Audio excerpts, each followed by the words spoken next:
Kita bercermin dengan Sri Lanka. Kita samarikan dan kita jelaskan. Kebangkrutan di Sri Lanka meminta warga Sri Lanka yang di luar negeri, para diaspora, untuk mengirimkan uang mereka ke keluarga mereka di Sri Lanka. Saking gak ada uangnya itu negara Sri Lanka. Namun 13 bank utama di Sri Lanka saat ini bangkrut. Di sini pemerintahan Sri Lanka berhutang 700 triliun rupiah atau setara 51 billion dolar ke Tiongkok yang sudah jatuh tempo. Namun APBN Sri Lanka kosong kasnya. Di Sri Lanka saat ini tidak ada makanan, di mana sebagian besar produk makanan adalah impor. Juga tidak ada fuel, bahan bakar untuk kendaraan. Juga tidak ada obat-obatan, bahkan dokter serta rumah sakit membatalkan seluruh operasi kesehatan karena tidak ada obat-obatan. Tiap malam listrik mati di 90% wilayah Sri Lanka. Yang terjadi di Sri Lanka bukan hanya krisis ekonomi, namun ada yang lebih besar, yaitu krisis kemanusiaan. Yang jadi pertanyaan, bagaimana semua ini terjadi? Bagaimana Sri Lanka kehilangan semua uangnya tersebut? Kita akan jelaskan dalam episode kali ini untuk menjadi pelajaran bernegara bagi kita semua.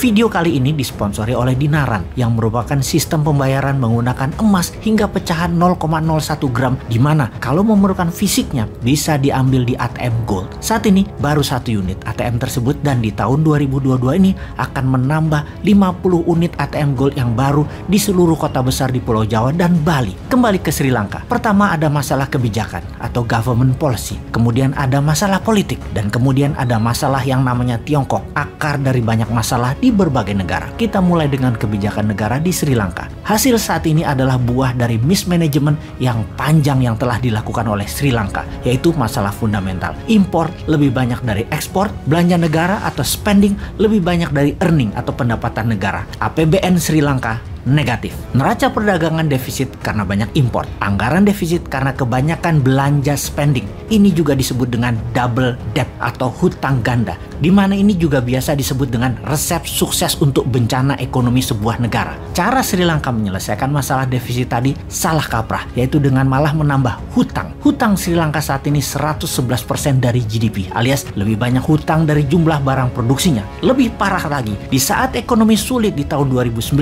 Gotabaya Rajapaksa yang terpilih jadi presiden di Sri Lanka waktu itu menjanjikan pemotongan pajak untuk menarik simpati masyarakat pada kampanyenya. Efek dari hal itu semua di tahun 2019, rating Sri Lanka menjadi negara pariah atau setengah negara gagal. Apa yang terjadi kemudian? Investor meninggalkan Sri Lanka besar-besaran. Lalu Gotabaya buat lagi blunder. Dia melarang pupuk kimia di Sri Lanka. Bukan untuk kesehatan, namun karena tidak ada dolar untuk membeli pupuk, dia bersandiwara, bernarasi untuk kesehatan. Tapi hal itu semua blunder, membuat petani gagal panen hingga menurunkan jumlah produksi beras hingga 50% turunnya. Sejak Juni 2021, Sri Lanka menjadi pengimpor beras. Di tengah kekacauan tersebut, sejak Juli 2021, di mana dukungan terkuat Rajapaksa adalah Sinhala Buddhis, atau kalau di Indonesia adalah gerakan keagamaan. Dan kemudian saat itu mulai goyang kepercayaannya karena Sinhala Buddhis mulai berbalik membela rakyat, tidak membela Rajapaksa. Ada lagi sebuah kebijakan yang blunder, di mana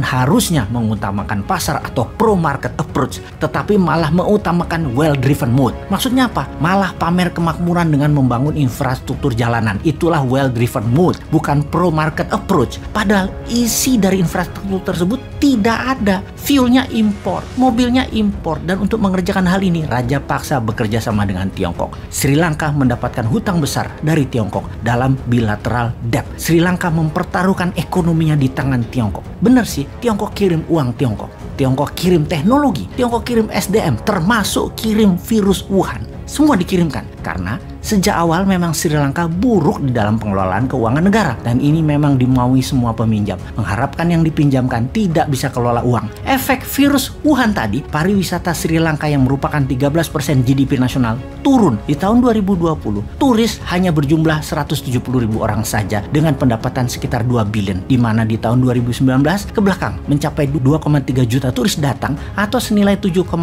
billion dolar. Agrikultur yang merupakan 8% GDP Sri Lanka turun turun hingga 4%. Kemudian cari utangan di mana India mengambil peluang tersebut untuk juga melakukan debt trap ke Sri Lanka, menambah beban negara Sri Lanka yang pada akhirnya Raja Paksa mendevaluasi rupiah Sri Lanka turun 32%. Dan ternyata bukan menambah kekuatan pasar namun membuat turun purchase power, daya beli kekuatan rakyat. Saat ini inflasi di Sri Lanka 30%. Artinya harga makanan sudah naik 30% dalam beberapa bulan ini saja. Harga kelapa misalnya hampir naik 80% dibandingkan tahun 2019.